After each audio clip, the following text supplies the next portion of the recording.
What's up, man? I see you, brother. Yeah. We got you in the show today. What's up, OC?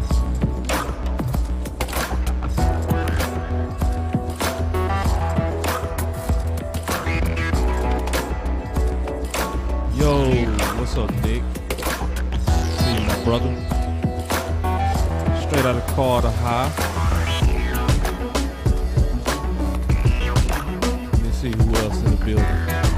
Let's go line by line. What's up, Terrence? But once they try to get that top fan back, yes indeed. Dwayne Wright, what's up, man? Kerry, the OG, Kerry, what's up, buddy? Good to see you, boy.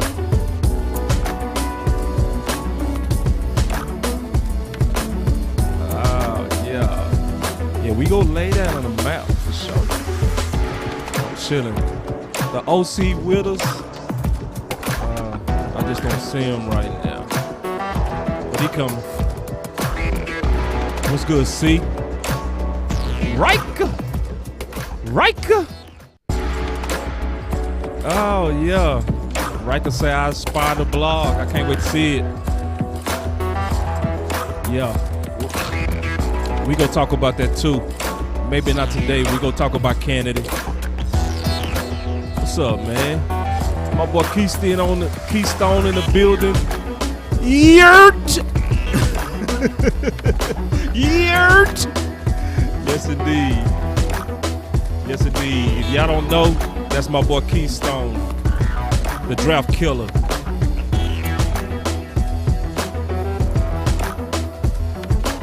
Let's start the show.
Yo, yeah, man. Yeah, I've been checking them balls on Twitter. Ball out. Yeah. Ball out. Yeah, man. Twitter been popping, man. Ball out. My boy Terrence say, pop, pop, pop, pop. Ball out. Ball out. Me and my hitters go all out. Ball out. We about to take them all out. Ball out. Me and my hitters go all out. Me and my hitters go all out. We about to take them all out. Ball out. Me and my hitters go all out. I'm not playing with these Dak haters, man. I'm gonna just tell y'all right now. Woke up in a bad mood. Felt like checking some people, man. Straight up. Sometimes you gotta check them up. You know what I mean? I mean that too. Get called out, fall out. Dak haters been me and my clique, we don't fall out. Me and my chick, we don't too fall safe. out. We minding our business, keep y'all talk out. reckless. Break up, get up quick, then we hit it What till up, it's man? all out. I hate my job, I'ma call out. Boss of myself, child I don't I'm a understand recruiter, that I Dak percent haters shooters, gotta anymore. keep rifles and Rugers. Some people just trifling Yeah. and losers. Watch We for gonna the talk jackets, about they that. They be cruising. It's gonna be a good show on that. AR Kinston Yetta, my hitters be tougher than leather. Can't nobody do it better. Glock 9 with the FN. Step in with my best friends. Best friends Smith and West End. If you miss 6, still catch 10. Ball out. Yes, Like, we do. share, subscribe. Cast and Cowboy in the building. Like, share, subscribe. My Boss boy said Cowboy we gotta Sport. start a remedial class for these Dak haters. I know. Men like Tate Diggs. When you in the paint, gotta play big. Hitters ignorant like cavemen. Somebody gotta do it. What's up, OC? What's the word, Boss Cowboy? Finna rock. Ready to get it? Man, let's go. No. Me and my hitters go all out. Sure. Ball out. Ball out. There's a lot of love in the building. Ball out. Ball out. Ball out. Me and my hitters go all out. Me and my hitters go all out. Boss Cowboy Sports. Ball out. Ball out. Like, share, subscribe, comment, turn on your bell notification icon. Boss Cowboy Sports in the building. Monday afternoon. We got some situations we got to talk about. Situations up in here, man. Y'all get in the building. And I'm going to lead this off with a Texan fan, my homie. Now, this is my dog. And he was talking about the Dak hate.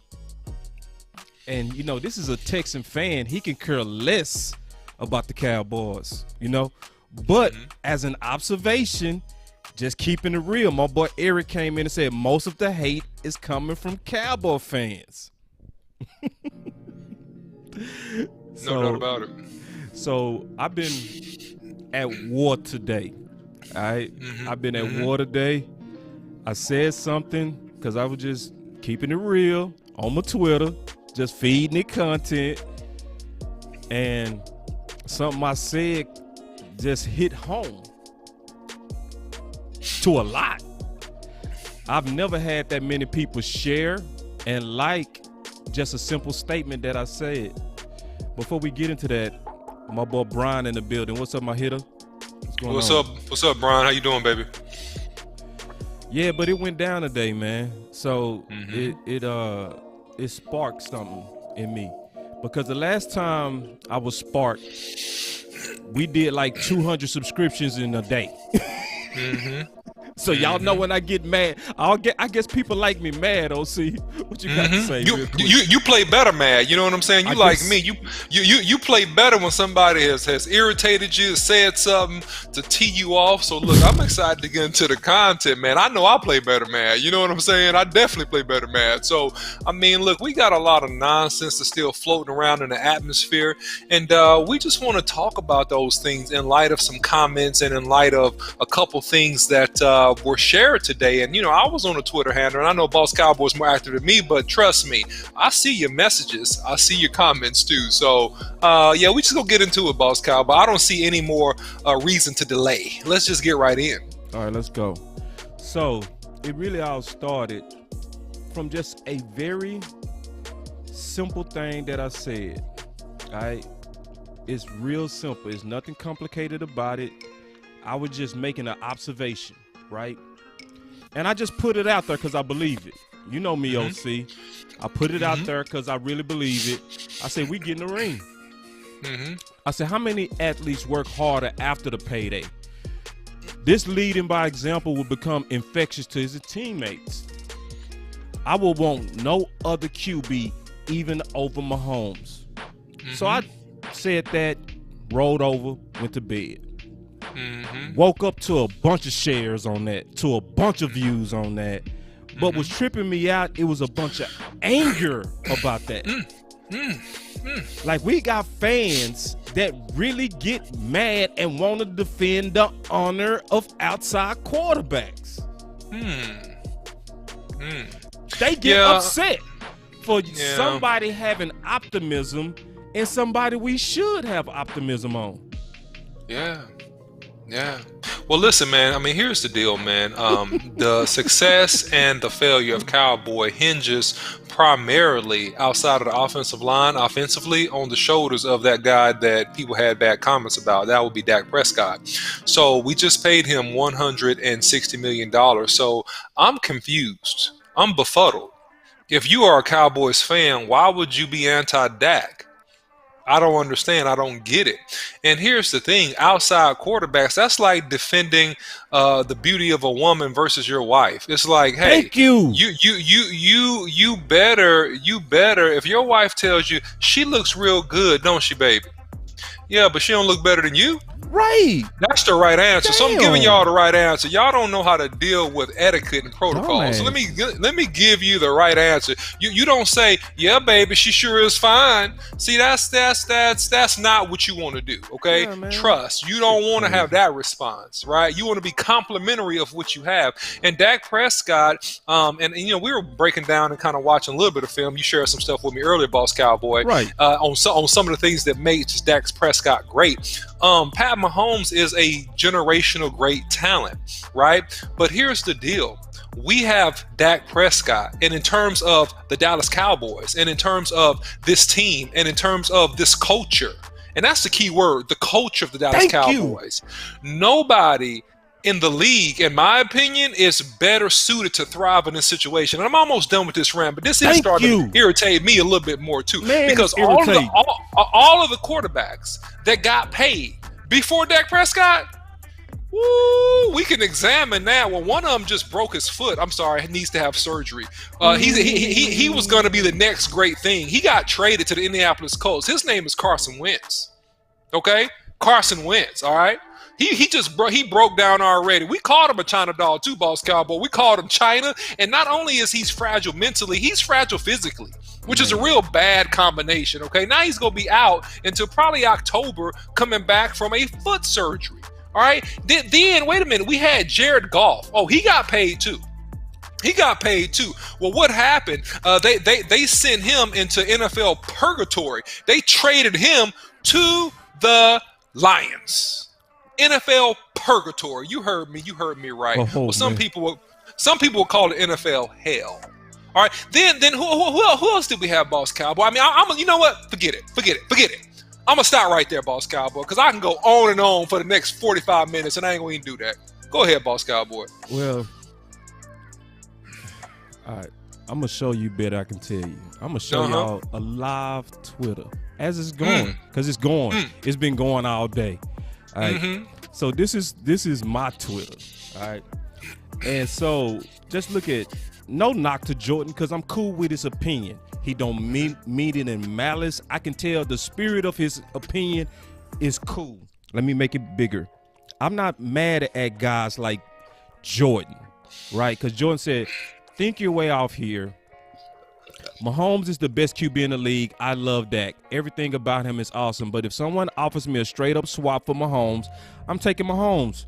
Doesn't make me less of a Cowboy fan to think the better QB, Dak, may be the best one day. As of now, PM is the best. Right. And I don't have no problem with that at all. I have a problem with guys that's above him that'll say stuff like, oh, you're crazy for saying that you would rather have Dak. Oh, see, if this was anybody else,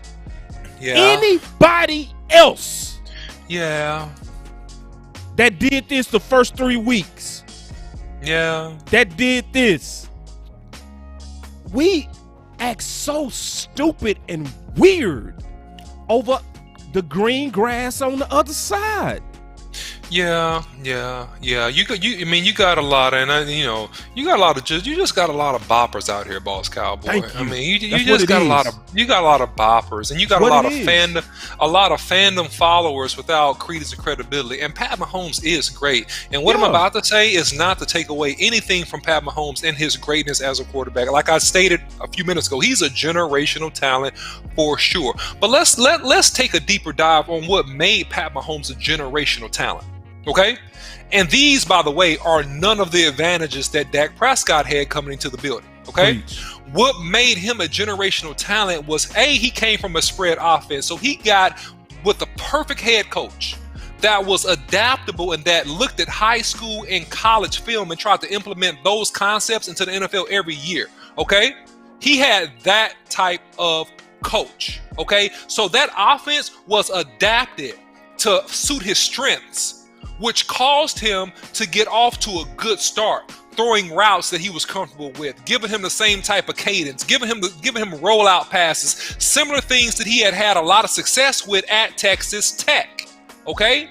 So everything was customized because he was a first-round draft pick, first of all, to make every single thing good for him. Now, Dak Prescott, on the other hand, came into a situation where the owner and the mass populace of the fan base was voting against him, was waiting for him to have a bad game, was waiting for him to screw up, and he took the starting position. He took it. He took it like a robber stole $10 million. He took the starter position so. Can we do it another way? Just real quick. I don't want to go ahead, because you got to stop do it just one more way. Because I'm going to just do it through questions. And I want the whole chat to answer. All right? I want the whole chat to answer. Who would you rather have coming into the league? A Tyreek Hill young or Dez coming off an ankle injury where you have to throw good high point balls? The guy that can get open because he runs a 4.3. All right. Okay, that's question one. Who would you rather have, Kelly or Old Witten? Kelsey or Old Witten? Pro Bowl Kelsey in his prime out of Cincinnati only was in his third or fourth year when Mahomes got in the league. Okay. Already a Pro Bowler. Huh. So, who would you rather have? Somebody said they would rather have Dez. Wow. Okay, cool. You're committed. I appreciate you. I'm not mad at that. I appreciate that. I appreciate that. At that point, because your voice matters. Yeah, I'm not mad at that. If you really believe that, because I asked y'all to participate. My boy Keystone say Witten. No, Keystone, what? Whoa! But he's. He didn't hear. He must didn't hear. He didn't hear. I'm gonna say it again. He didn't hear. Would you have young Kelsey or old Witten? I'm saying Witten.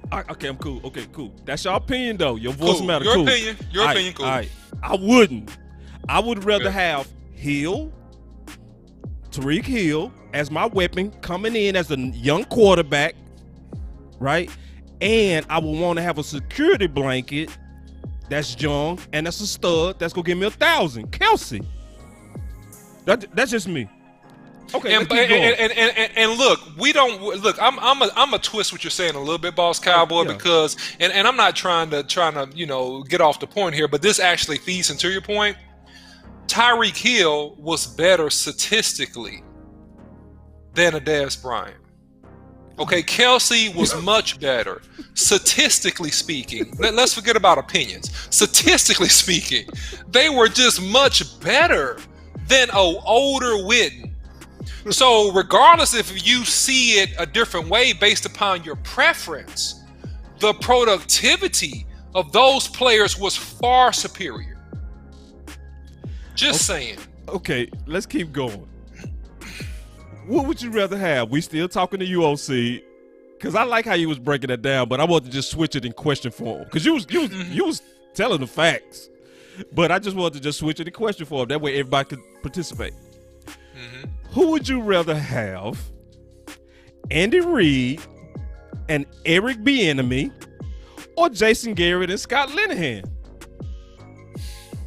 Well, the over-under on creative offensive minds would definitely be Andy Reid, and this is more than 20-some-odd years in the league. I mean, Jason Garrett was a run-the-ball first type guy, and you saw the productivity in Andy Reid's tenure with Donovan McNabb, with Mike Vick in Philadelphia. He took Mike Vick out of prison and helped him become a Pro Bowler, and got Mike Vick paid another contract when he messed up his first $100 million contract.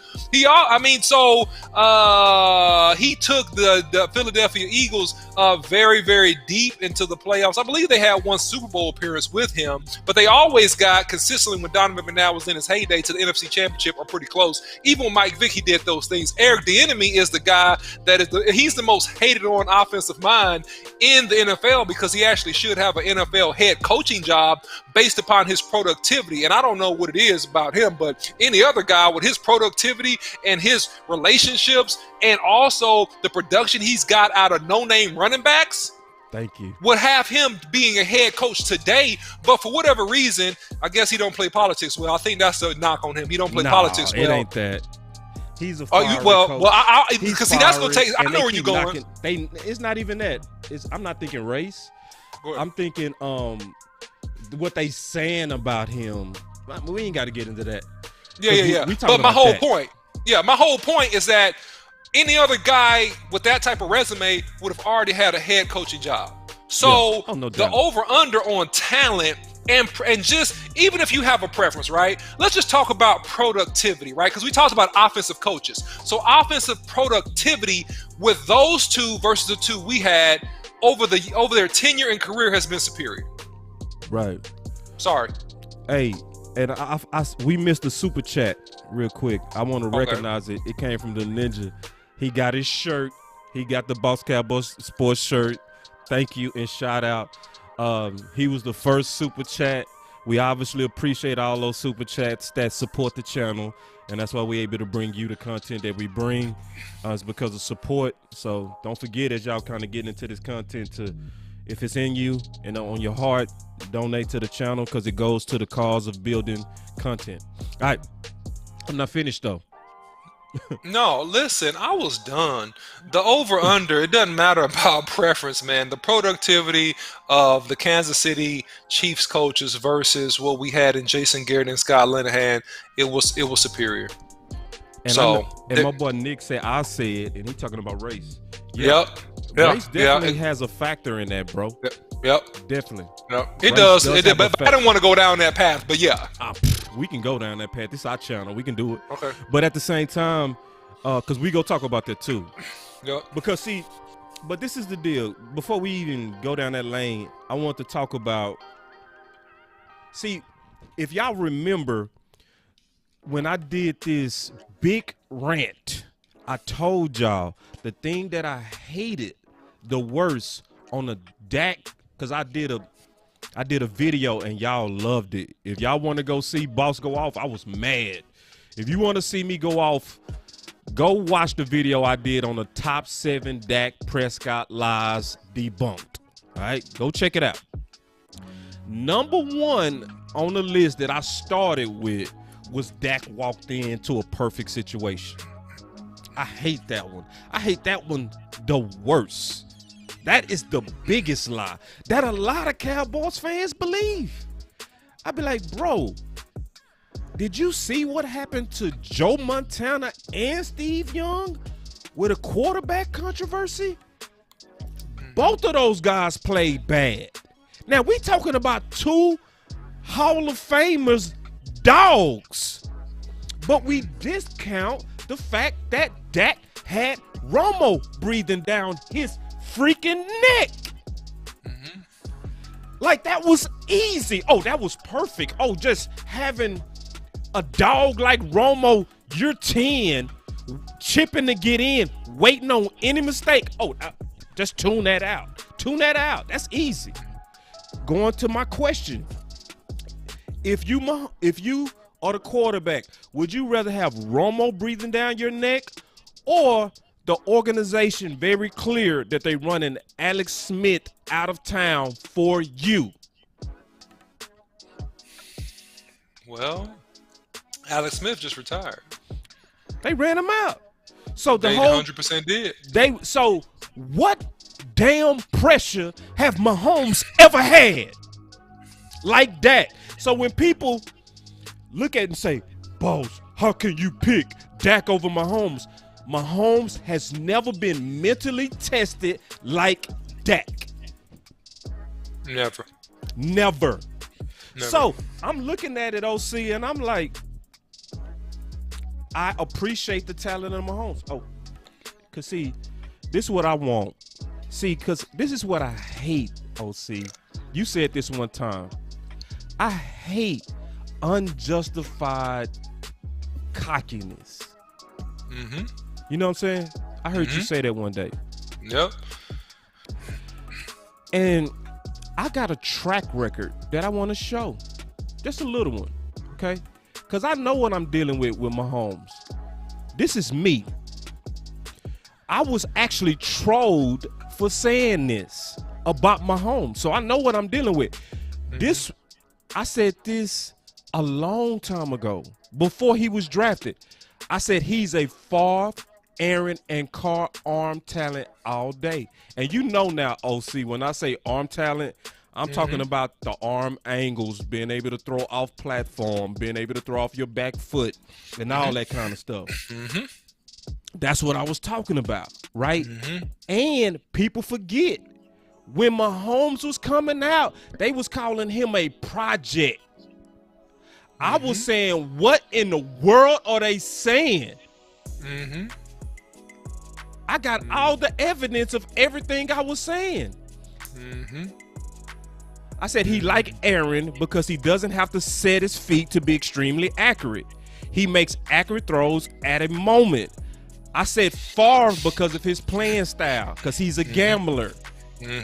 I said his type of arm gift comes around once every 15 years, similar to super corners. Because somebody was thinking I was talking about arm strength, and I was talking about arm talent. It's different.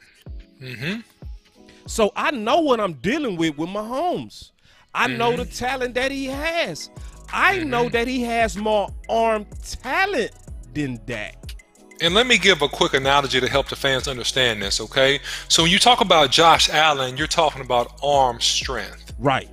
Buffalo Bills, he can stand flat-footed and throw the ball 70 yards. Right. Super strong arm. Strong arm. Right. When you talk about arm talent, you mean the ability to improvise, to throw sidearm, overhand, on the run, sudden change, across body, under distress, athletic type throws. Right. That's what you're talking about when you talk about arm talent. So if you're talking about arm strength, Cam Newton has one of the strongest arms in the league. He has a gun of an arm, but arm talent and the ability to make certain throws off platform, feet not set, under duress is different. Right. And see, I want to show what I was saying about Mahomes, because this is the thing I hate. People jumped on Mahomes late. Where was y'all early? I'm showing you what I was saying early. I got trolled for that. When I said he's a combination of Aaron, and I said he's a combination of Brent Favre, it was just like the response I got today for saying what I'm saying on Dak. Oh, you crazy. Oh, you crazy. I can't stand our fans sometimes. They like, damn. And this wasn't even our fans. This was just people in general hating on Mahomes. And I was like, no, bro, he cold. But when it come to Dallas, I don't want Mahomes in Dallas because he hasn't went through the adversity of Dak. We know Dak can handle Jerry. We know Dak can handle this fickle fan base and media. We know that. Yeah, and enough is not said about that, because to me, I mean, and I don't know the background and the backstory of every starting quarterback of the NFL, right? I don't know that. But what I do know is that Dak Prescott has to be at least the top two most mentally tough, top two or top three most mentally tough quarterbacks in the league. Number one. Because he did, and I'm saying because I don't know the background of every quarterback, right? I can say he's at least top three. And the reason why I'm going to say that is because Dak Prescott came out of Mississippi. He was not highly drafted. He was not in an ideal situation growing up. If you look at his background, his mother passed while he was playing college ball. He had the issue with his brother, unfortunately, committing suicide within the COVID time, right? He tore off his ankle. He's dealing with doubters, non-belief, contract disputes, and he still goes out there every single year and has really top performance if you look at his numbers. And what quarterback has had that amount of personal and professional controversy surrounding them that has performed at a peak level? Right. That's what I'm saying. So, Check there it is. is. So Craig said Mahomes will be fine in Dallas. Stop. So you don't know that, Craig. You don't know that. Because, see, Mahomes never had the worst receivers in the league. Dak did. Mahomes never had to fight over his contract in the public. Dak did. Dak never had a red shirt year where he could just slow cook.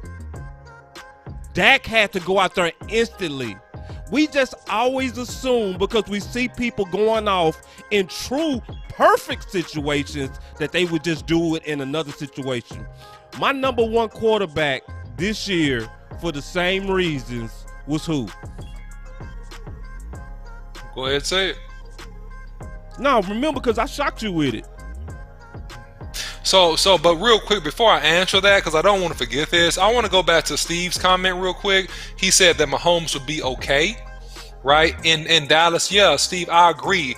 With this year's roster and talent, he will be just fine, right? Yeah. But if you look at the composite, and I think that's what we got to clarify. Right. If you look at the composite of what Dak went through from beginning until right now, I think that Mahomes would have struggled some, to be honest, because he didn't have the tools and weapons, and he had a lot of adverse environments that he had to deal with. So I don't think he would have been nearly as fluid as he was in Kansas City. So, boss, real quick, I just want to clarify that for Steve. Yeah, if you talk about this year's team, this year's roster, he'll be fine. But see, let's be honest. Like, a lot of us are not honest. What we do is we give the quarterbacks too much blame and too much credit, right? The Super Bowl that they won in Kansas City, can anybody go really look at that game and tell me that Mahomes played good? Because if you did, you're damn lie. He did not. He played good in the fourth quarter. He was throwing ducks. Like, y'all don't remember Tyreek Hill had to wait on that post corner when he had 8 yards of separation? He had to come to a standstill to catch that ball. Come on, y'all. Under pressure, he did not play well. When have you seen Dak not play well under pressure? So I don't care what, like, the hype is. I'm talking about what the real film says. The real film says that we got a real good quarterback, and we need to stop acting like he's second rate. Like, you don't get this type of stuff, and we need to develop a conviction about it. We need to develop some nuts about it. We need to say it like with our chests out. Because if this would have been any other quarterback with this type of performance going into week 3, we would have all said with a sense of pride that this guy is at least top 3 and battling to be number 1. But we fall for this okey-doke propaganda to where all the mass media do is hate on Dallas and find bad guys that we start repeating it. And it don't match logic. It's against logic. It's against it all the way. It's no logical sense to see somebody throwing up this type of production and we say, it's okay. He's he need to work on his accuracy. Let's stop. You can't do numbers like that by accident. Stop it, man. Start thinking. And if you talk about accuracy, you guys need to look at some Kurt Warner QB corner film, I believe. But Kurt Warner is on record breaking down Dak Prescott. If you respect Kurt Warner as a Hall of Fame quarterback, multiple Super Bowl winner for the St. Louis Rams, he says that Dak is the most accurate at making chunk yard throws in the league. And that is what justified the Dallas Cowboys on giving him the huge contract. Now, Kurt Warner don't work for the Cowboys. Kurt Warner works for himself and the NFL Network. He don't have a dog in the hunt. He don't have any reason to make him, but he's a Hall of Fame quarterback, and he's breaking down film, and he says, hey, Dak Prescott is one of the most consistent, keyword, consistent, making good progressive reads and making chunk throws in the league. Exactly. That's what Kurt Warner said. See, I promised my boy Matt that I was going to put him in the show because to me, he had one of the best fire comments on Twitter. If y'all haven't joined your boy Boss Cowboy on the OC 100 on Twitter, man, it goes down. It goes down. Y'all got to get on Twitter. You got to learn it. It gets fiery on Twitter. We even had a player today kind of snap back at one of the people on Twitter. We might talk about that. We might not. But my boy Matt said, man, and I think this was the comment of the tweet war. He said, we good, man. I wouldn't want anyone else leading the charge. His leadership is so overlooked. The guys would do anything for four. Man, that is the comment of the year. His leadership is greatly underlooked, undervalued, underappreciated, underrecognized, and it's silly. The man has a master's degree in organizational leadership, and we poo-poo on it. The reason why he conducts himself so well, and the reason why he didn't fall for the drama of the Joneses putting him on Front Street, because he knows how to conduct himself on a master's degree level, and all the men love him, and we say, that's okay. He good at leadership. Like, that's little. Do you know that leadership raises everybody? Yeah, but the people that are saying that, Boss Cowboy, are not leaders. So they don't understand leadership. So we can't expect them to understand leadership when they themselves are not leaders. Yeah. Because real leaders to deal with pressures. Let's explain it to them. Like, yeah, well, we are. We are. That's what I'm exactly about to do. So a leader is anybody who people are following. All right. And so if you're not a leader if you're walking and nobody's following. The point of leadership is influence. And so the ability to influence people in a positive way to increase outcomes and productivity is a simple baseline definition of leadership. Right. And so what Dak Prescott has done in an era of irresponsibility, in an era of low accountability, is position himself in such a way through his performance, but also through his lifestyle, that he's impacted the work ethic and the commitment of the entire organization. That's what Dak Prescott has done. And he's done it through his walk and some through his talk. But you notice he's never in the media putting his teammates on Front Street. Real leaders take the blame. Dak Prescott takes the blame for everything. Even when it's not his fault. Even when it's not his fault. Man. He takes the blame for it. So what does that do psychologically to the people that follow you? Because psychologically the people know that are really following you, or that are not getting the blame. They know, no, that's not your fault, man. Even if they never admit it. No, man, that's not your fault. That was my fault. I did that. I missed the route. I missed the block. You did everything right. I screwed up, but you took the blame. What is that doing psychologically? That's make me want to go all out for you. Exactly. That's increasing the buy-in, and that is giving something that you cannot buy. It's loyalty. Right. He's showing loyalty to his teammates, and his teammates in turn are giving that in reciprocity back to him in terms of following him as a leader and respecting him. Here it is, respecting him as a man. He's following he's leading a whole bunch of alpha dogs. If you make it to the NFL, you're the best of the best. You're the top of the percent of the percent of the percent if you're making a 53-man roster. So even if you got cut by an NFL team, you are still in the top overall 1-2% best football players out there. So that's what people don't understand. Like, you make fun of people that got cut or had a struggle in camp. I don't, because they're playing against the best of the best of the best. So for men that are alpha dogs, the best out of the universities, the best out of their neighborhoods, the best out of their high school for years and years and years, and you get those dudes that are leaders.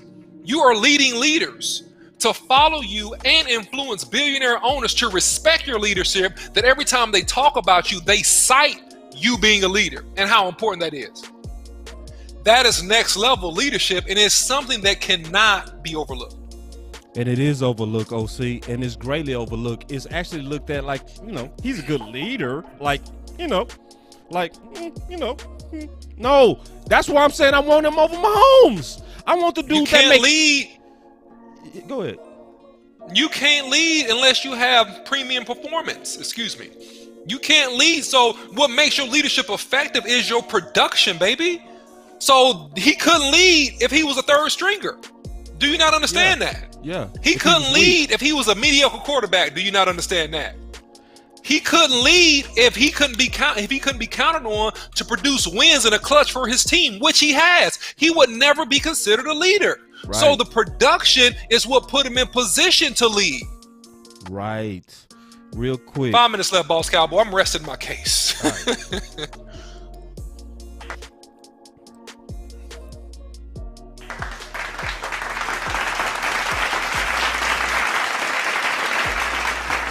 Before you go, I want to give you a hand of applause for that soliloquy. It was excellent. All right. See, because the sad part, OC, is we saw this before. Okay? I wrote about this. People thought I was trolling when I came out with this. I talked about the illogical fate for Carson Wentz, new contract projections, while absurd lack of trust for Dak's historical high production performance. That's the longest title you will ever see in your life. But like you said, OC, just look at him now. But see, when I said this, when I wrote that article, oh man, our fans was going nuts over Wentz. And I was warning people because I was telling them, because the old saying was the best ability is availability. I wrote it like this: the best ability is blah blah blah blah blah blah blah blah when it comes to Wentz, because people ignored it. They ignored it just to hate on Dak. Now, I'm not a scout yet. But you telling me I could research his injury history and tell you that he had bone issues, but our fans was gloating over this dude? And it was our fans that was saying, oh, I'll take Wentz all day. It's the same thing they saying on Mahomes right now. It's the same thing they doing on Justin Herbert and Allen. They had one damn good year, and we already, oh, man, Herbert, oh, Allen, oh. Look, it's a fact. Hold on real quick. It's a fact that this is how it was, because in 2019, the Wentz illogical optimism is still as high as the clouds and historical norms ignored. Guarantees for the players who displayed a genetic gift for avoiding injuries. The Carson Wentz contract skipped over reasonable team projections from injury or play concerns. The fifth-year option is a great test drives option for team concerns about a player. The franchise tag is another team protection tool, skipped for a quarterback with a consistent history of soft bone concerns. Just like Samuel L. Jackson in the movie Unbreakable, Wentz bones are not a one-off or an anomaly. And look, OC, come on, bruh. But then they troll us when we have optimism based on Dak's performance. You know, and I'm going to start off some mess before I get off the show, Boss Cowboy. I'm going to go ahead and tell you right now, I'm going to go ahead and start off some mess. Start it. Here's the problem. Why don't black quarterbacks get the benefit of the doubt? I can tell you. Why don't, well, I know I'm asking a facetious question. Okay, cool. Right? They have to be so far and above, freakishly gifted and freakishly perform. It's just so, make it so undisputable, because a lot of people brought up Patty Mahomes. He's been so freakish that you just can't deny it. You know what I'm saying? You can't. But if it's anything close or comparable, no, this is our champion. I really hate that. All right, let's talk about it. See, because I think it's a bias. It's a racial 100%. bias. And guess 100%. what? Guess what? It happens on both sides. I saw it happen with Luka. I saw it. Because he was white, a lot of people ignored what he was doing overseas. Now, I was looking at his game, and people asked me, what you think about Luka? I was like, boy, Luka go ball over her. But historically, who has always taken over the NBA? Black players. Right. So guess what? He had to overcome that bias. The same thing happens to black quarterbacks, because historically, who have won the championships? White quarterbacks. So the black quarterbacks got to get through that bias. And what's happening is bias can have racist results. So it's people that might not even be racist, but they're biased towards a certain color because of history. And it brings out racist results on both sides. So it's no coincidence, OC, keeping it all the way 100. When we look at what was they saying about Mahomes and Watson, they was calling them projects. Oh, these guys gonna take some work. It's gonna take about 2 or 3 years. Both of them boys could have started day one and balled the damn hell out, and we all know that. So yeah, it happened to Dak. It happened to Russell Wilson. It also happened to Deshaun Watson. It happened to who dropped in a draft, who didn't make no sense with the Ravens? Lamar Jackson. Yeah, It that was a happened to horrible Lamar miss. Jackson. Yeah. Yeah, horrible miss. Yeah. Horrible miss. Like, Yeah. MVP. And I was saying it then, bro, these boys tripping. And if you look at Lamar Jackson's senior year, it was actually better than his junior year when he won the Heisman. He dropped for no reason, but Teams wanted him to be a wide receiver. Disrespect. Yeah, they wanted him to try for wide receiver. He said, "No, I'm not. I'm working out as a wide I'm gonna receiver." tell you another reason it happens. It happens for the same reason why you want a jury to be diverse. You don't want an all-white jury if you black. You don't want an all-black jury if you white. You don't. You gotta have people that understand your culture. You know what I mean? Because then they see you better. When people don't understand the culture either way, they make assumptions and they get it wrong. Right. So when you look at the decision makers in the NFL, what are they? White. White, and white, and white. Right? So when you see some of the quarterbacks come in that might be of the darker hue, they not familiar with it, which leads to some of the bias, which leads to the racist results. I think some of these people got good intentions, but they messing it up because we don't have the right organization or the right diversity to have more inclusion. I know you gotta go. I'll finish this out. All right, brother. I'll see you soon. Got you. All right. Yeah. Thank you, OC, for hanging out with us.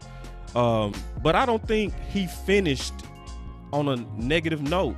I think that was just where we can talk about what's going on. Because remember, it was a white safety out of Penn State. And he ran a 4.3 40. And Dion said, he said, "Ooh, that white boy was moving." Like he was surprised. It offended people, right? Because they was like, bro, you can't. But that's bias. Like, keep it real, man. Keep it all the way real. None of us, we all got to learn to just look at a player's ability and stop putting extra bonus points on color. He's white, so I just think he's smarter, or he's black, so I think he's faster. How about we just let the clock decide what the hell they are? How about we let their ability decide? Because some of the stuff that they say is low-key racist, like Dak can't read a defense. What you're doing low-key is you're talking about his intelligence. That's what you're doing. And if anybody got some common sense, you know better than to question Dak's intelligence on reading the defense, because if he was bad at reading the defense, he would have epic interceptions, but he does not and never has. So intelligence has never been a factor. Reading the defense has never been a factor. Somebody don't have an intelligence issue when on their own they go get a master's degree. A master's. Oh, not just a bachelor's, a master's. So the intellect on Dak has never been an issue, ever. But they leak that type of stuff because of bias. And let's be all the way honest, some people do it because they outright racist with an agenda where they trying to keep a certain position, the quarterback position, white. And they work hard to do it. It's not a majority. It's a minority of people that's that diabolical, but I'm not going to act like they don't exist, because they out there. And they work very hard to keep a certain way of society that works for them. But I do know this. It's way more people that's good people. It's way more people that's not racist that are racist. It's way more. Way more.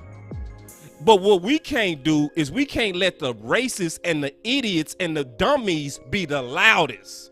At some point, we gotta get loud. Like, no, y'all shut up. My boy, Jay Tuck told me. He told me today. He said DPD, And what that mean is we made an acronym that mean don't punch down, right?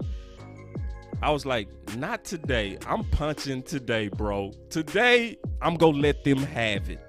I'm not in the mood for all these sly little comments like, oh, I'll take Allen all day. I'll take Herbert all day. Let's be real. They are 1-year wonders. So let me ask you a question.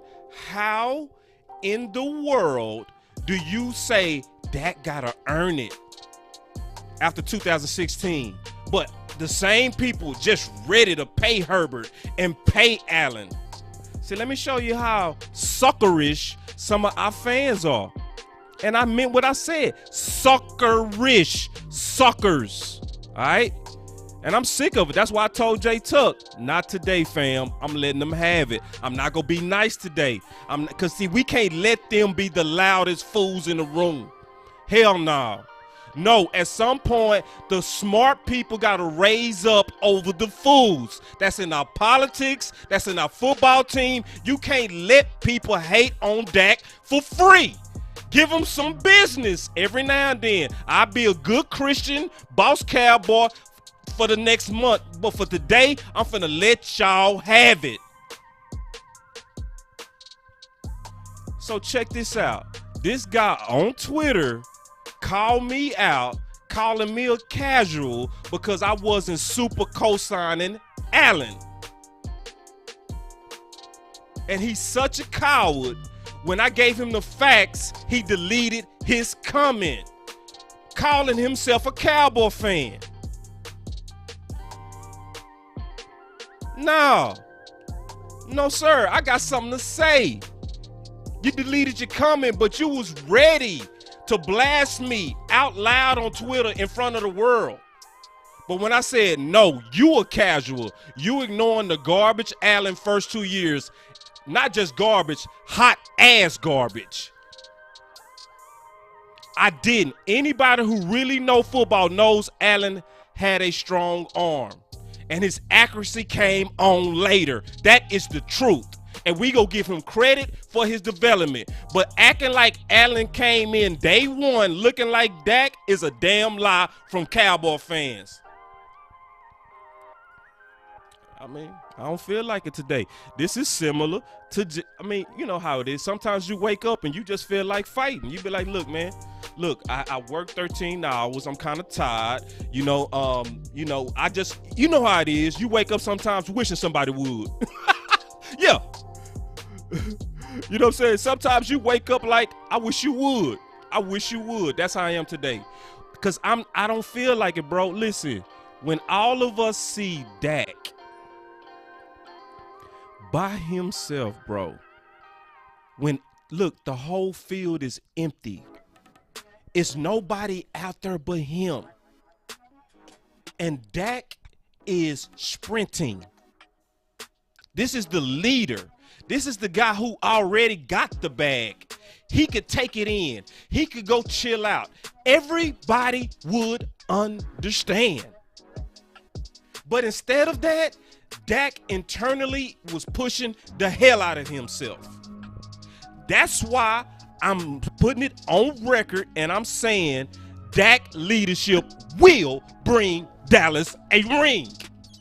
And I did not hesitate when I said it. I mean it, and I'm telling you. Because leadership, to my boy point, is underrated. And I'm tired and sick of people treating it like it's no big deal. I mean, he's a good leader. Like, listen to how Colin Cowherd says, I got to give him credit. He's a good leader. Like that's little. No, you telling me one guy can make 55 men play better and inspire them, and they just kind of do it like, he's a good leader. Nah, listen, fools can get away with that type of stuff on other people's channel. On this channel, you go get called out. You're not going to be safe and comfortable on this channel with those subliminal, hateful digs on our quarterback, boss is gonna call you out. Straight up. Straight up. And yeah, my boy the Ninja say, and I agree with this, cause see, you can. Herbert right now is better than Rivers ever was. I agree, and I do know Herbert is gonna be a dog. But what I'm saying is, balls need to be fair. If y'all looked at that, if people looked at that epic 2016 season from Dak and said, well, let's see if he can do it again before we pay him. That was a one-hit wonder. We got to see it. And then when he did it again, we said, well, let's see if he can do it again. Then when he did it again, we said, well, let's see if he can do it again. Nah, I need that same energy with Allen one good year. I need that same energy with Herbert, because that's why I called it illogical optimism on Wentz. It was the same thing we did on Wentz. When I made this, people thought I was trolling. It was factual. Wentz was Mr. Glass. Hence why I said and was dead right. Look at this. Look at this. I put a prediction in there. I put a prediction. I said Boss Cowboy has elected to go with NFL history and proven historical production over blind popular hope and hope hype. Hope in hope hype. Hold on real quick. We got a nice super chat. We gonna slow down for that real quick. Hold on real quick. People got mad at me for saying something like this on Twitter a couple of years ago. Hey man, now you know it's a team of us that got your back. Next time, tag your boy Boss Cowboy, and I'm coming. And I'm coming with evil intentions. We can't let fools, Mr. Banks, and I'm glad you spoke up. I'm glad you spoke up. I said history is telling me that Carson Wentz is headed straight for a path of RG3 and Sam Bradford. And this never was trolling him. It was just historical. And it's why I called it illogical optimism. And it was coming from our fans. It was our fans that was, ooh, I would do anything for Carson Wentz. Ooh, if we... The same thing we're hearing on Herbert, Allen, and Mahomes. It's like when you go like your own house, your wife is good looking. To OC's point, you ain't got an ugly wife. Your wife good looking. That's not bad, y'all. First and across the board until he got injured. Oh, that's bad. And then you know what we do? We act real ungrateful and call it garbage yard, which we already proved was a lie. I ain't gonna get back into that. My boy Brian say Wentz is hot garbage. Absolutely. Been hot garbage. And I was saying this, which was true then. The team around Wentz is what made him MVP, not Wentz. But what did they say today? He was on an MVP pace. You know, I could really shock y'all right now, but I'm not. But I could. But I should show you the facts that for 8 weeks, Dak was super outballing Carson Wentz while they was calling Carson Wentz the MVP. The only difference was Dak lost Tyron Smith and Chaz Green was the backup. That's what turned the 2017 season to hell. It wasn't the absence of Zeke. It was the absence of Tyron Smith with Bell and Chaz Green as the swing. Oh, we saw what Mahomes looked like without protection in the Super Bowl. What happened to, a quarterback's supposed to carry a whole team. He's supposed to just put the whole team on his back. Just put it in it. Oh, hey, you missed that block? Cool, I'm the quarterback. I'm going to make it happen. Oh, You couldn't stop that guy from slapping me in my face. Oh, cool, I'm the quarterback. See, that's Cowboy fans that say stuff like that. Y'all listen to Shannon Sharp. What y'all got to do is y'all got to come on down to the podcast community where you go get some facts, where you get some truth. But as long as you think Colin Cowherd and Shannon Sharp, and sometimes even our own media guys from Dallas, see, because they got quotas too. And they will put some clickbait out there in a heartbeat against our own guys. So the purest place, I mean this, is the podcast community. And Sadiqa, I see you, and I'm so glad you rocking Twitter. Listen, if y'all don't know who Sadiqa is, you better follow Sadiqa. Say, Sadiqa, boy, ever since I said we need to follow each other, boy, I've been seeing Sadiqa 8 times a day on Twitter. I said, Jesus, Sadiqa be working. She make her voice matter. Yes, good point. See, D Swift, Bart Scott, Orlowski, exactly. And see, people haven't figured out yet. Notice they keep finding something negative to try to stir up. So at first it was Dak, then it became Zeke, right? Then it became Jalen Smith. Now the reports are he playing better, because now guess who they moved to? Cooper. Now they saying the Cowboys, they're not sure if they want to pay him, but man, so at some point we can't let this main media make us hate our own guys.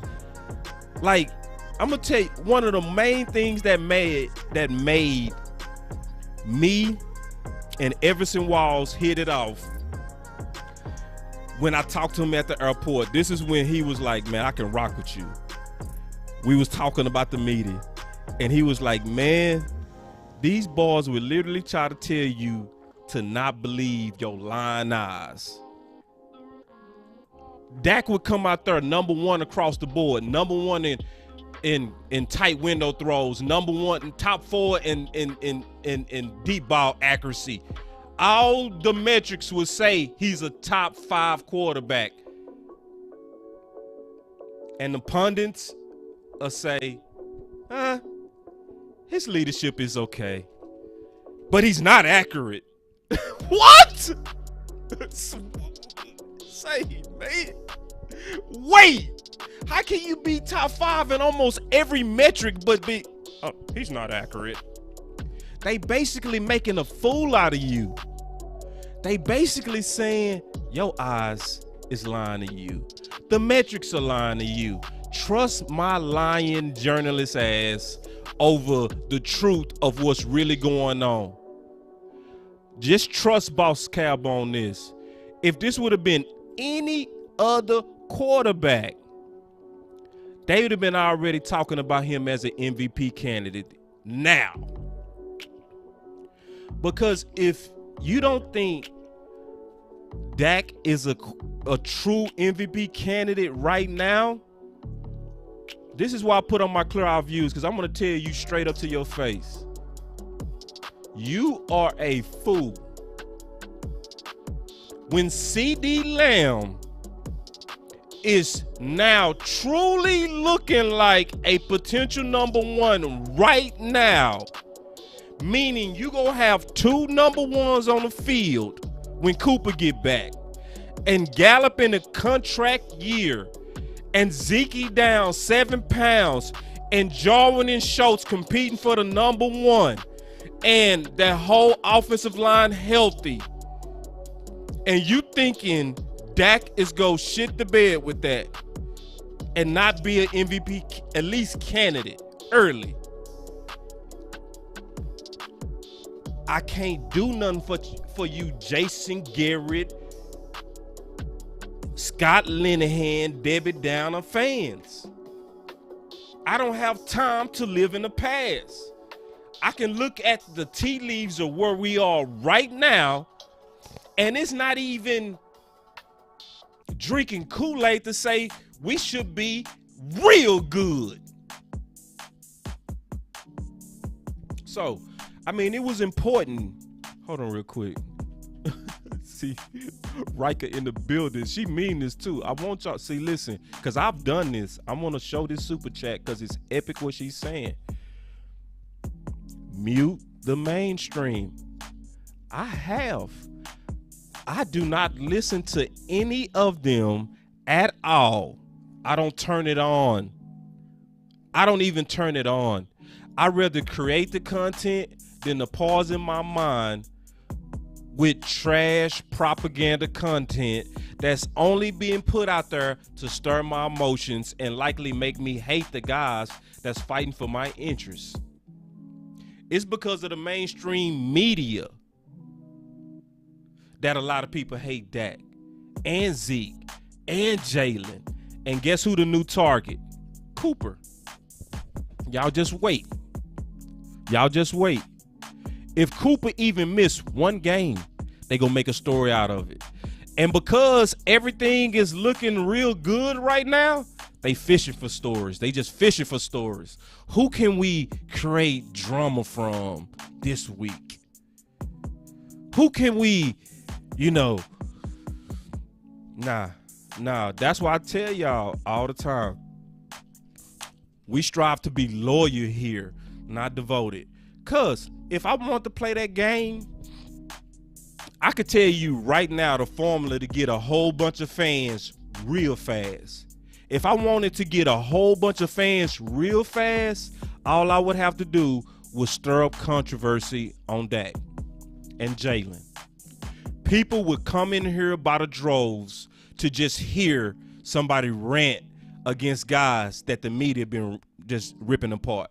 They would come in here and be like, yeah, get him, boss. Tell the truth. That Jalen with all that swiping. I asked the guy the other day, I said, I hear you talking about Jalen with the swiping. And I meant this. I said, honestly, can you please tell me the game, one game to where he made an inappropriate swipe? If this is something that's just pissing you off so much, you should be able to tell me at least 6 games to where he was out there celebrating when he shouldn't have. Oh, I'm going to get back with you, boss.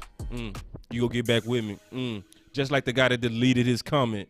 Yeah, I bet y'all don't see you no more. You gone. Because somebody that thinks asked you a question. Okay, so y'all hate Jalen for his antics. What game? What game? Oh, so you can't tell me the game? Okay. So then let's really attack it. Who fed you that thought? Because you said it with conviction. Who fed you that thought? Because you said it like you just knew the games. But now you can't tell me even one game. You saw one swipe inappropriate. Yeah, because the way people talking about Jalen, y'all act like, because somebody said, I get tired of them running for 7 yards on us and he's swiping. I said, just show me. Show me where a running back ran for 7 yards and Jalen got up and swiped. Just show me one time in the whole season and I would chew his ass up. I'll get with you. I bet you don't. So, I mean, listen, y'all. I mean, every now and then I get up on a war rant. This is one of those days. You know what I mean? I'm very excited. I definitely believe in what's happening. I'm not saying that to get y'all excited. I really do believe Dak has the tools to get us there. Because you have to be special to be our quarterback. It's not just the talent. You got to be able to deal with the pressure. You got to be able to deal with this crazy media. You got to be able to deal with Jerry and Steve and throwing your name under the bus under contracts. And he's proven that he can do that. And most importantly, he's proven even after he got paid that I'm not going to change. I'm still gonna be the hardest worker. When everybody walks in, I'm gonna still be out here. And some people was on my Twitter saying they do that for the cameras. I say, brother, you don't keep up. You really don't. You do not keep up. What you mean, boss? I'm a fan like you. I've been a fan for whatever years. No, you don't keep up. Because if you kept up, you would know Dak has always been called the hardest worker. Cameras, no cameras. Y'all don't remember when Darren Woodson spoke out about him? Because Emmett came out and Emmett was talking about, well, Dak should take $25 million and save something for Amari Cooper. He should save some. And Darren Woodson came out like he was upset at that. Like, bro, Emmett, you tripping. But it was the quote that he said. He said, Dak, you should absolutely not take a pay cut. He said, Dak is the hardest working man on the team. He is the Michael Irvin to the current Dallas Cowboys. He said, my office is at the start. I look down at the practices every day when I work, and Dak is always, even with the 4th, 5th, or 6th receivers, if anybody say they need extra work, Dak stays to work with them. Quote from Darren Woodson. But then, yeah, Dianette, she said, hi, boss. Nice to get to your channel. Yeah, absolutely. Make sure you like and subscribe and share for real, because we're going to be doing this all day. You know what I'm saying? Yeah. See, let's see. We keeping it real. See, this is why y'all got to stay on these independent channels. Drop Nate Newton was in his pockets. Yeah. See, because you got to understand, I did research on Emmett. I did. And see, I'm keeping it all the way 100 with y'all. I got so much more respect for Darren Woodson for how he handled Dak. Because, Nick, I agree with you. Emmett was tap dancing. He was. Because I looked into the background. I can go show you the clip. Emmett is in business with the Joneses. Oh, most people don't know that. Emmett is in commercial real estate. Jerry said that was his first business out of college. Jerry is behind all the big commercial deals when these NFL teams get new stadiums. It's Jerry that's partnering with them guys on that. My boy Nick say, let me call in. I ain't got the phones on today. Man, we gonna get them phones on though, because I do want you to call in. For sure. But see, check this. So then it's like, oh, that's why you said that. Because some people got a price. But guess who else in commercial real estate? Darren Woodson. But Darren Woodson let it be known by coming out for Dak that my soul is not for sale. That I'm not going to throw Dak under the bus to try to save the Joneses a couple of coins. I'm not going to salt Dak's name to the public. Because, see, Dak can't get that back. It's a lot of people that would never hear my content, so they won't know the truth. It's people out there that's still mad at Dak because they think he hurt the team being greedy. Because of Emmett. Because people like Emmett basically was saying, Dak, don't be greedy. Look out for the team. And Darren came out against that. Straight up. So anyway, this is one of those days to where I told y'all, man. I told y'all when I went off on this, y'all got to go check out that video. You really do. You got to go check out that. I'm going to just say it like how I feel. I'm not going to sugarcoat it. Something feels way bigger than just even Dak. This stuff has almost like a divine feel to it. Because it's almost like too perfect of karma. You got our fans coming out just loving Carson Wentz, illogical about it, illogical. And then you just look, he having surgery, while Dak is just steadily on the way up, doing things the right way. So, I mean, we got a lot of stuff that's coming. So I want to tease this some. We got a show that's coming likely tomorrow. So y'all stay tuned. Make sure y'all have y'all notifications and stuff working. Because we go talk about some concepts. Okay? We talked about the 4-3. We talked about the 4-3 under. We now got to get into the 3-4. We've been talking about doing that for 3 months. But now we go really get into it because there's a small conflict in the organization, philosophy-wise. Mike McCarthy is a 3-4's coach. Dan Quinn is a 4-3 coach for 10 years and his whole staff. They're going to use both.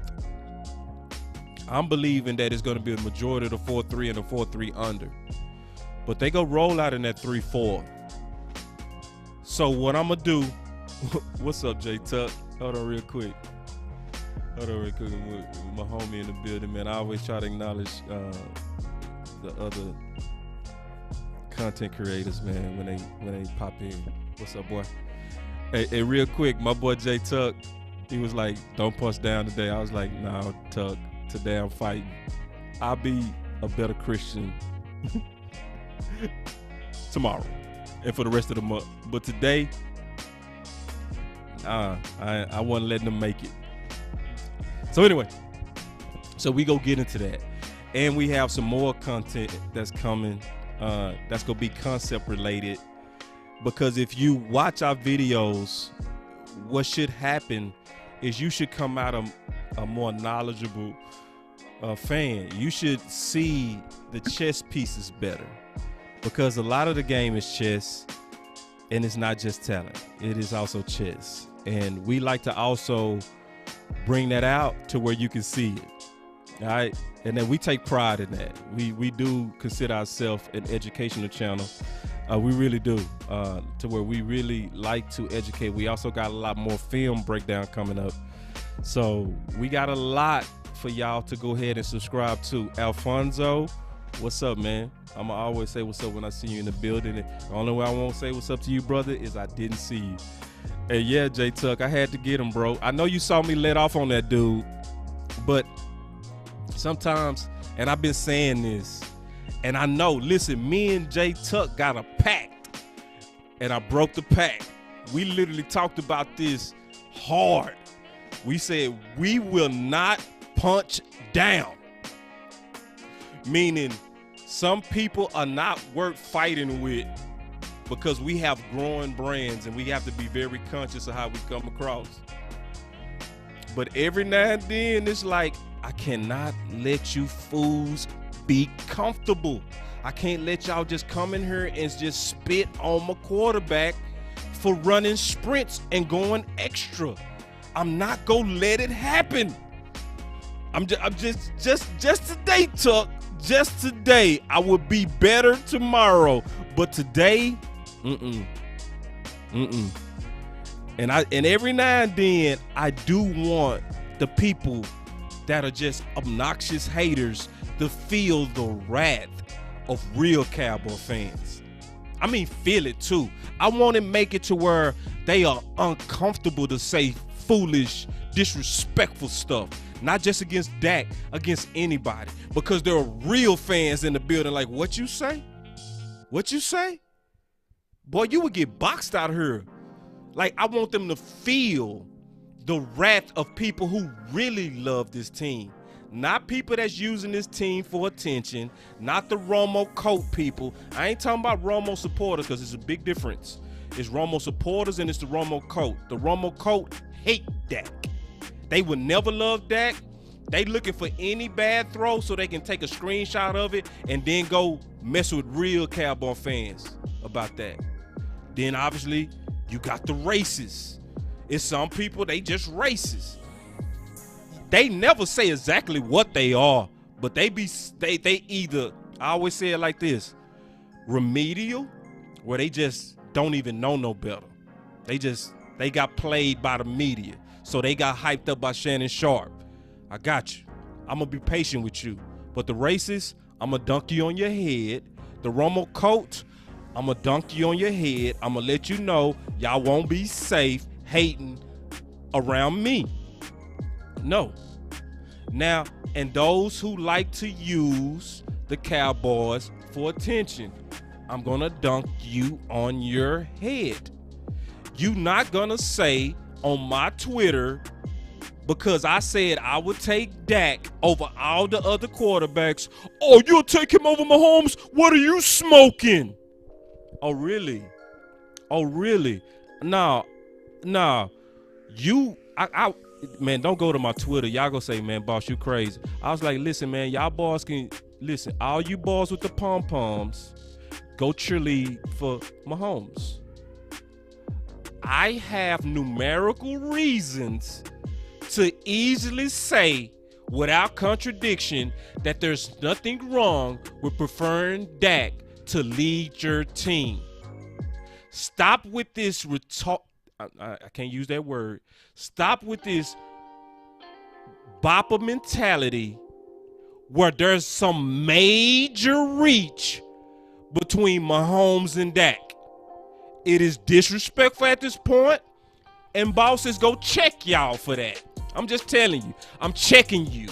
You not gonna be able to come in while we trying to fight for a Super Bowl and be divisive in my presence. I'm not gonna allow it. Go to somebody else's channel that's gonna want your subscription. I want you to unsubscribe. Get off my channel. I don't want you. I don't want your super chat. Nothing from your kind. Nothing. The only thing I want you to do is view me in silence. Because when you come in to disrupt, and I ain't letting it happen. Not on this page. Straight up. So, yeah. So if you want to come on any of my platforms when I make a comment, J Tuck, I promise you, I'm going to be better. I promise you. But every now and then, we got to give it to him, bro. Just every now and then, bro. Just every now and then, bro. We gotta give it to him, bro. We can't let that make it. Sorry. Just can't, no. It's time for the real people to stand up on everything. On everything. So anyway, so what y'all saw today is what we do. We always go strive to be loyal. And loyalty is what I'm attempting to do right now. I'm not devoted. I'm loyal. So sometimes you go come on here and you go be like, boss, you said you would take Dak over Mahomes? Yeah. For Dallas. All day. Now, if it's the Jags, if it's Miami, I'm taking Mahomes. But for this team, for the pressures of this team that he's proven that he can handle, without question, I'm taking Dak. And I'm sleeping good. Bye, Mahomes. I spit on you. And I mean that. No. Our guy is battle tested and shows and proves that he can handle the pressure of Dallas. Let's start saying it loud. Because what they try to do, they try to make you feel like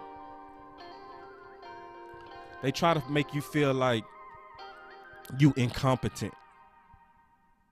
That's what they try to do. They try to bully you. And they was doing it with Wentz. Oh, you would take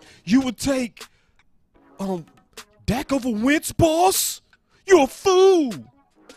You'll take him over Gary. What's the dude that played with the Rams? I forgot because he almost out the league right now. Goff. You would take him over Goff? Goff just went to a Super Bowl. I was saying it then. Easily take over both of them without question, without blinking. Be like, yes, he's better. And this the last thing I'm going to say. You know what the sad part is? Dak was always better. He was always better. I'm going to show y'all this before I get out of here, man. I'm going to show y'all this. All right, y'all stay with me, for real. I'm not going to read it. I'm going to just show it to you. All right, give me a second. Y'all give me a second to cue it up. Listen, I produce my own show, so sometimes you got to be patient, man. I ain't got that background team yet.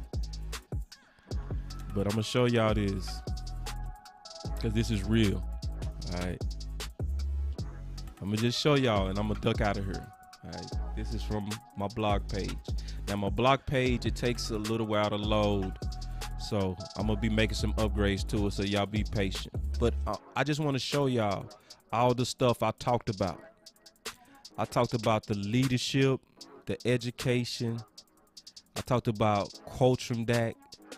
I talked about how Dak won the MVP at the Senior Bowl and how the entire time everybody and the mainstream media was literally ignoring historical facts. Like, all of us can quote this. If I say the first 3 sentences, y'all go finish it for me. Let me start it. The best ability, put it in the chat. The best ability, everybody know what comes next. The best ability is availability. Everybody knows it. It's 100 years old. It was all ignored for Wentz. It was ignored over and over and over. They even gave him the highest guarantee with a big history of injuries. It wasn't a little history. It was big. It was open. It was transparent. And our fans I will still take Wentz over Dak. Wentz all in crutches. Consistently. His senior year, 8 of his games he missed, while Dak was a Heisman candidate. And performance-wise, Dak was out. So let me just, come on. The numbers, he was killing Wentz. And the media still was saying, don't believe your eyes. Don't believe it. So, yeah, I take this personal. I do. Because I'm sick of it now. Because it's like, listen, man, at this point, he's paid. It's time to get off of that. It's time to come together. And if you're not coming together, boss coming for you. I'm just telling you. So we gonna stay loyal all day. That's what we do here. We take pride in that. Make sure y'all like and subscribe and share. Share. That's one of the most important things y'all can do. Like, subscribe, but also share. It's also because sharing. Hold on real quick. Yeah, I like this. We got a super chat. I'm gonna acknowledge it. He said, praying for a healthy year so Dak can cut loose. I agree. Me too. Me too, man. That's what we need more than anything is health. That's the number one thing we need over everything is we need the strength and conditioning guys. Need them to come through. And my boy Nick Reed out of East Texas, man, it's my boy. He said sports TV and social media make you not think. Yep. Damn. Say that again, bro. Yep. And that's what they want. They want us to not be thinkers. They want to be able to feed us the thoughts and we just regurgitate what they say. That's why I told that dude. I said, you mad at Jalen for swiping? What game did he do it? I'll get back with you. Okay, so you obviously not. Who fed you that thought? Who gave that? Who got you out here repeating a lie? Because, see, there have been studies on propaganda. I'm going to say this, and I'm really out of here for real. There have been major studies on propaganda. And this is how propaganda works. And this is what powers in big places know. The real key to propaganda is powerful people repeating a lie over and over and over. One of the scariest things that Hitler ever said was the bigger the lie repeated, the better. Think about that. Think about that. That you got people that know, that's in powerful places, that how they gonna move the masses to what they want is to just say the most ridiculous, crazy lie over and over. And you start feeling pressure like, well, everybody's saying it, so it must be true. Dak must be average because everybody says he's average, which is a super lie. Dak, he's accurate. He needs to work on his accuracy as he's demolishing the whole league. Oh, Dak, he needs to. You know what gets to me is Dak can't read a defense. Yeah, y'all been fed thoughts, and you need channels that can get you out that matrix, that can say, no, they're lying. I'm telling the truth. I was telling the truth when I was saying it was illogical on how they was co-signing the payment of Wentz. Somebody with major injury concerns got the highest guarantee. Total guarantee. And everybody was like, makes sense to me, the mainstream media. Yeah, you gotta pay Wentz. A year later, he on a whole nother team. And who was telling you the truth though? Boss. The world was saying, oh, they should have paid him. He was an MVP candidate. I was saying, bro, his numbers inflated. Go look at his targets. 70% of it is the tight ends. Literally, everything that our fans said about Dak applied to Carson. Everything. Dink and dunk. Remember they used to say that? Dak and dink and dunk. The person who actually, if you go look at the numbers on Carson Wentz, 70% of his targets was to running backs and tight ends. But they'll tell you, don't believe your eyes. Don't believe the metrics. Just believe us, the mainstream media. Just believe us. We telling you the truth. No, you lying to us. What you trying to do is you trying to get us to hate our own and stir up controversy because it makes you money. And that's what it is. So I committed to growing slow by being boring versus being a shock jock and lying to get numbers. Because I could do it. I could turn it around right now and start lying. I could turn around right now and be a convincing liar. Well, Dak, Dak, he got a lot to work on. But I would have 300 people watching right now if all I did was hate on Dak, Zeke, and Jalen. I would be the biggest show of all time. Because people like controversy. They don't like boring truth. They don't like facts. People like bumper stickers now. They like fast food. They don't like to cook. It's just what it is. So anyway, man, I got on that box, but I'm passionate about this particular subject. I'm passionate about how we're being led. I'm impressed with our guy, and I'm finna shock y'all on one more thing, because I said I was finished, but I'm really finna be finished when I say this. Actually, I got another opinion about Dak that I'm gonna start saying loud. Dak works a little bit too hard. I want y'all to really hear me when I say that. People like Dak, you gotta watch, because he's so driven. All right. He's so driven that you gotta tell him when to stop. because you can overwork yourself. Put it like this. My coach said that to my dad, because I used to do a lot of extra work. And my coach went to my dad. He said, you got to watch Marcus.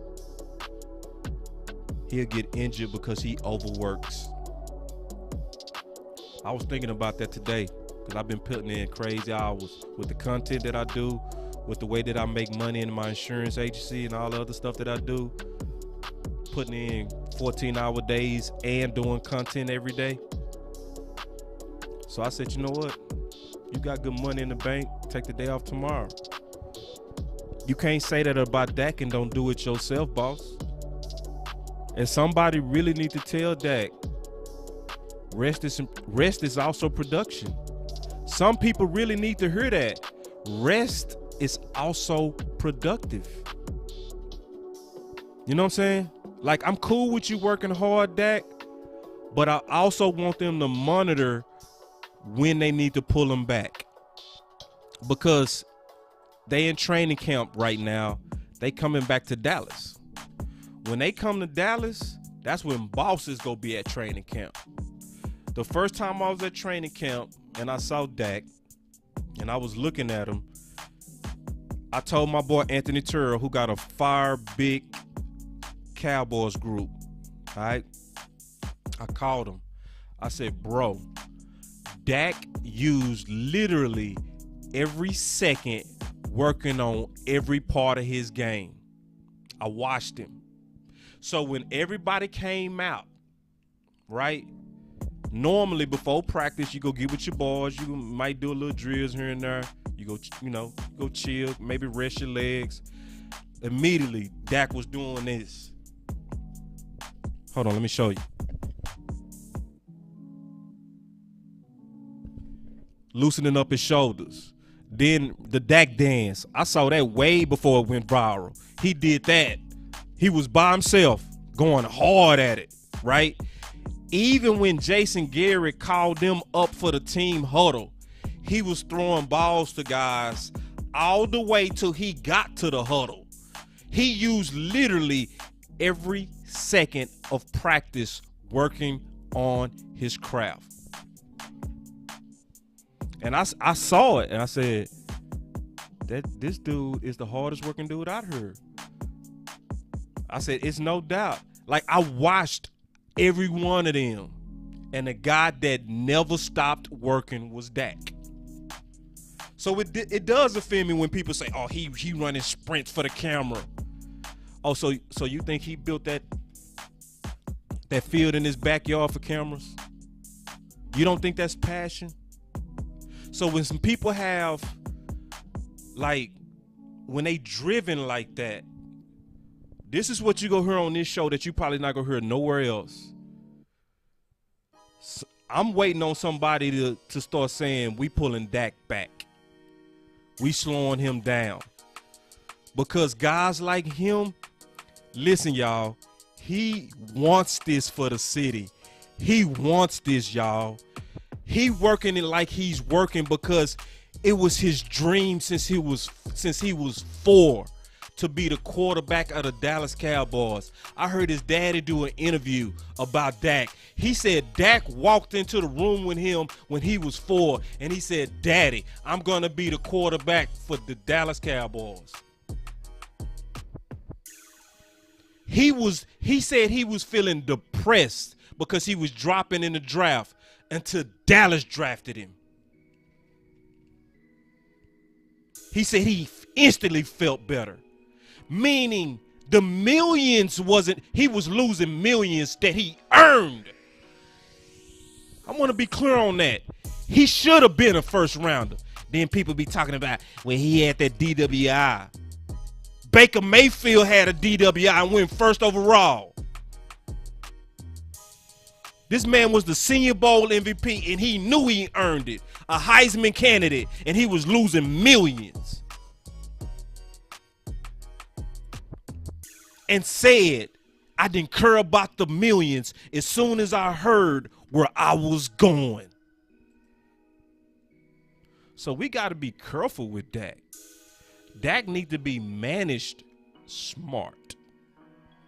Cause see, Dak, I'm telling y'all, I do want to hear some coaches saying, man, we monitoring his usage. Cause he might get away with it the next 2 or 3 years. But listen, man, I'm trying to have Dak for the next 10 years. And let me tell you, I'm dead serious on what I'm saying. Because, see, Dak is so passionate about the Cowboys. When you see other quarterbacks sliding, he got hurt.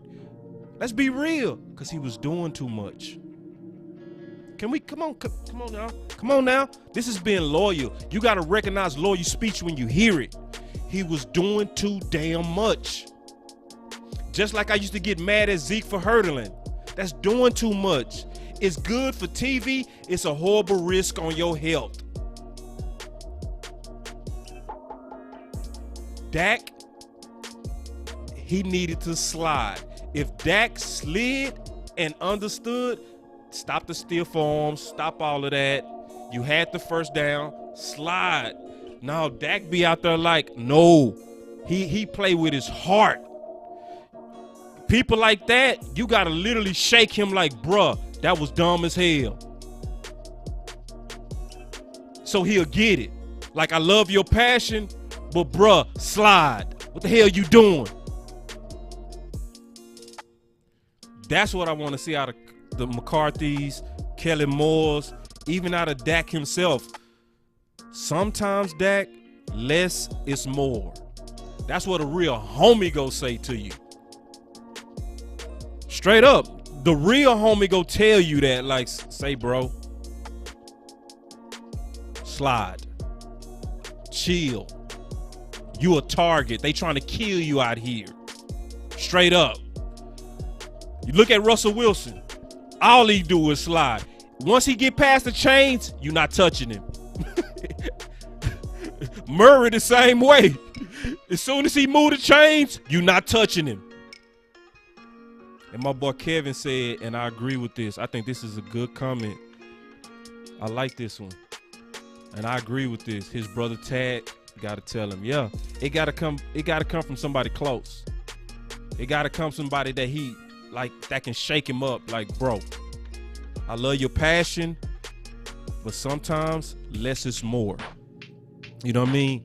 Go inside. Rest your arm. Rest your legs. Rest Dak. So, anyway, man, that's your boy Boss Cowboy Sports, man. Y'all stay tuned for more content that's coming, man. And it's going to be a lot. Be easy.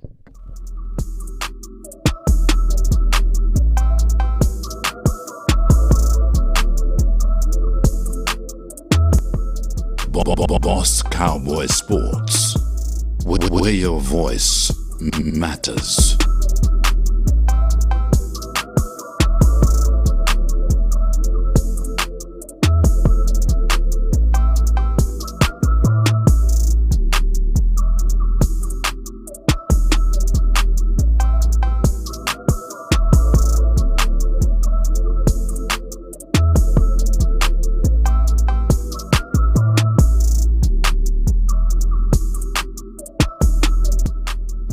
Boss Cowboy Sports.